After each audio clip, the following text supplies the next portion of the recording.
E pra të dashur miqtë e mi, ja ku po ritakohemi sërish me mua Tirona Lilin pikërisht këtu në kanalin në Monitor TV në YouTube dhe në TikTokun Tirona Lili, për të ndarë me ju komente, diskutime të ngjarjeve se çfarë në fakt po ndodh në shtëpinë e Big Brother VIP Albania 5. Nata e mbrëmshme ka qenë një natë e zjarrt për banorët. Banorët kanë patur një natë debatesh, një natë diskutimesh konkretisht në orët e vona. Isha duke ndjekur live dhe më duhet që ta komentoj dhe ta pranoj të vërtetën dhe ta them realitetin.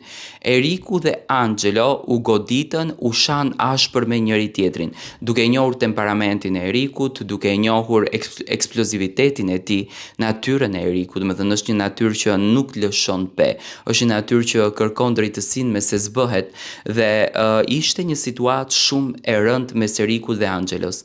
Por këtu kishte një mes, do të thënë që ta sqarojmë edhe për të gjithë publikun shqiptar të cilët e ndiqnin, sepse është bërë një video shumë virale, por këto njerëz të cilët janë ndjekës vetëm të videove të shkurtrave apo në TikTok apo thjesht në Reels në YouTube, edhe mund të keq kuptojnë. Do të thënë u bë një pakt nga Eriku dhe nga Angelo që të zbërthejnë atë sekretin e madh të marrëdhënies së tyre, por edhe të fusin banorët në dyshim. Le të themi ishte një lojë. Ishte një lojë, konkretisht ishte një lojë. Eriku i tha Angelos ta bëjmë një lojë që të defokusojmë banorët, sepse banorët në atë moment vetëm grindeshin. Dhe çuditërisht të gjithë ranë në grackën e lojës së Erikut dhe Angelos. Të gjithë u heshtën, asnjëri nuk foli, të gjithë u shqetësuan, u stresuan, u befasuan.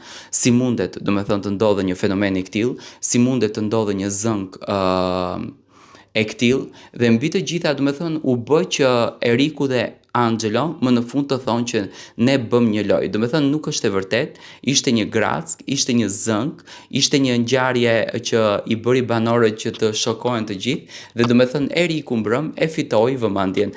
Ky është Big Brother, se si ta marrësh vëmendjen, do të thënë nuk ka ndodhur asnjë gjë, asnjë zënk dhe asnjë gjë e keqe. Të gjitha lajmet që sot po shkruan dhe në TikTok janë lajme të rreshme.